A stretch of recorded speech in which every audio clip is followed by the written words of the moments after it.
तो आज हम लोग 12th क्लास के कुछ महत्वपूर्ण अनुच्छेद देखेंगे, संविधान के कुछ महत्वपूर्ण ऑब्जेक्टिव देखेंगे।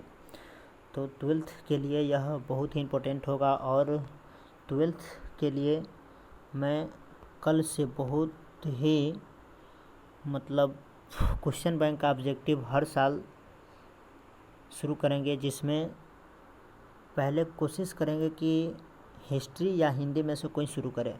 ठीक, तो कल से आप लोग को डेली एक साल का हिंदी या हिस्ट्री का सॉल्यूशन क्वेश्चन बैंक का मिलेगा, तो ज़रूर देखिएगा। चलिए, तो पहला प्रश्न हम लोग का आज का है कि भारत का संविधान किस योजना के द्वारा बनाया गया था? तो कैबिनेट मिशन योजना के द्वारा बनाया गया था। दूसरा प्रश्न है संविधान सभा की पहली बैठक कब हुई थी? तो 9 दिसंबर 1946 ईस्वी को। तीसरा प्रश्न है संविधान सभा ने संविधान को कब अंगीकार किया? तो 26 नवंबर 1949 को। ठीक, उसके बाद संविधान कब लागू हुआ या पूर्ण रूप से संविधान किस दिन लागू किया गया? तो 26 जनवरी 1950 को। 5 में संविधान सभा के अध्यक्ष कौन थे? तो डॉक्टर राजेंद्र प्रसाद।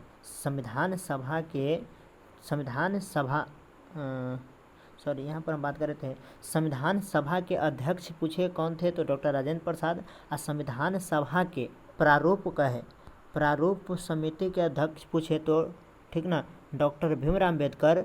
ठीक, और प्रश्न पूछे संविधान सभा के अस्थायी अध्यक्ष कौन थे? तो सच्चिदानंद सिन्हा। और पूछे संविधान सभा के अस्थायी अध्यक्ष कौन थे? तो डॉक्टर राजेंद्र प्रसाद। ठीक, अगला प्रश्न है संविधान बनने में कितना समय लगा था? तो 2 वर्ष 11 माह 18 दिन। उसके बाद 7वां प्रश्न है मूल संविधान में कितने अनुच्छेद हैं? तो मूल संविधान में ध्यान रखिएगा 395 अनुच्छेद, 22 भाग, 8 अनुसूची है।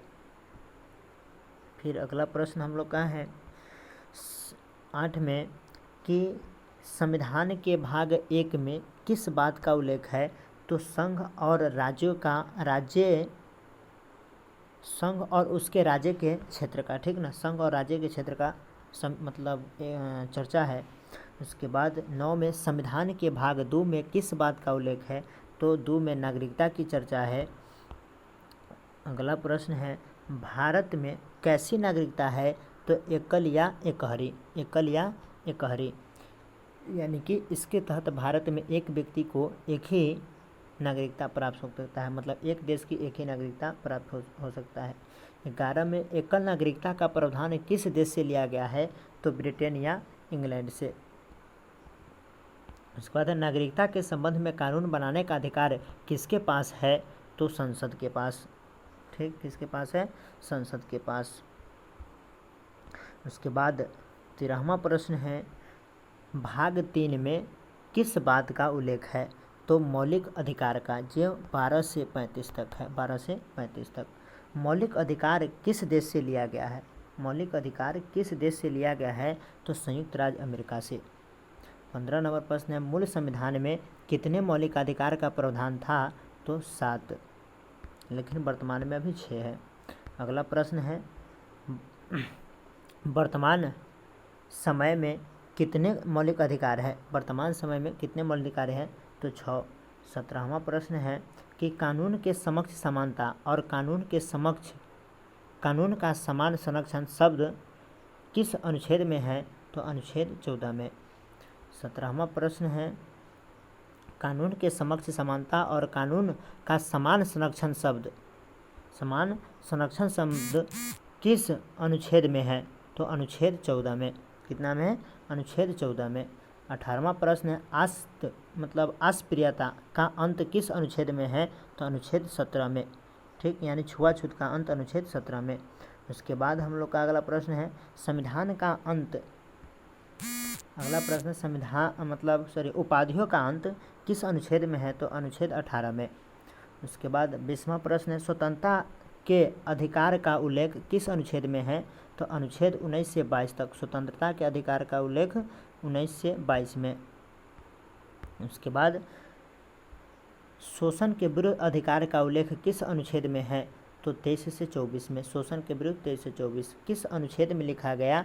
14 वर्ष से कम उम्र के बच्चों के साथ बच्चों को किसी खतरनाक काम में नहीं लगाया जाए, तो अनुच्छेद 24 में। 23 प्रश्न कहता है शिक्षा का अधिकार मौलिक अधिकार है का वर्णन किस अनुच्छेद में है? तो अनुच्छेद 21 के क में। उसके बाद है किस अनुच्छेद कहाँ है प्रश्न है, कहता है 24 में किसने अनुच्छेद 32 को मौलिक अधिकार की आत्मा कहा? तो होगा बाबा साहेब भीमराव अम्बेडकर ने कहे थे। और राज्य के नीति निर्देशक तत्व का वर्णन किस अनुच्छेद में है? तो अनुच्छेद 36 से 51। राज्य के नीति निर्देशक तत्व का वर्णन किस भाग में है? तो भाग 4 में। उसके बाद अगला प्रश्न है राज्य के नीति निर्देशक तत्व को किस देश से लिया गया है? तो आयरलैंड से। समान नागरिक संहिता का उल्लेख किस अनुच्छेद में है? तो अनुच्छेद 44 में। पंचायती राज्य व्यवस्था का उल्लेख किस अनुच्छेद में है? तो अनुच्छेद 40 में। अनुच्छेद 40 में। 30वां नंबर प्रश्न है मौलिक कर्तव्य किस देश से लिया गया है? तो सोवियत संघ रूस से। अगला प्रश्न है 31 में मौलिक कर्तव्य कितने हैं? तो 11। भारतीय कार्यपालिका के संवैधानिक प्रधान कौन होते हैं? तो राष्ट्रपति। अगला प्रश्न है राष्ट्रपति बनने का न्यूनतम उम्र क्या है? 35 वर्ष। तीनों सेना के सुप्रीम कमांडर कौन होते हैं? तो राष्ट्रपति। और राष्ट्रपति को शपथ कौन दिलाता है? तो सर्वोच्च न्यायालय के मुख्य न्यायाधीश। अगला प्रश्न भारत के वर्तमान राष्ट्रपति कौन है? तो द्रौपदी मुर्मू 15वीं है और रामनाथ कोविंद ऐसे पहले थे जो 14वें थे।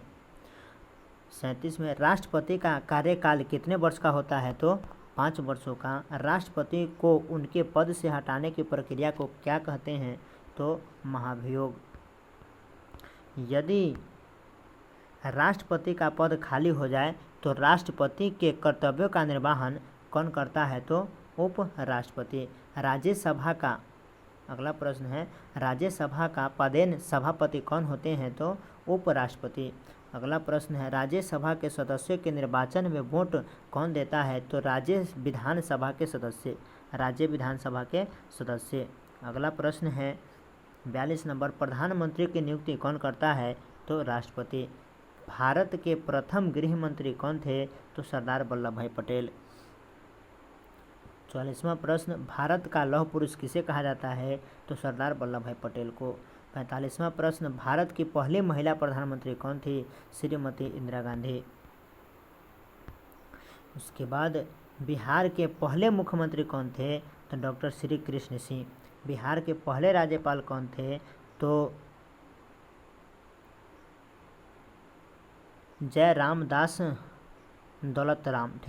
उसके बाद 48वां प्रश्न है प्रधानमंत्री को उनके पद से किस प्रक्रिया के द्वारा हटाया जा सकता है? तो अविश्वास प्रस्ताव के द्वारा प्रधानमंत्री को। हम लोग आज 50 तक ही देखेंगे, उसके बाद अगले दिन। उसके बाद अगला प्रश्न है 49 प्रधानमंत्री बनने का न्यूनतम उम्र क्या है? तो 25 वर्ष।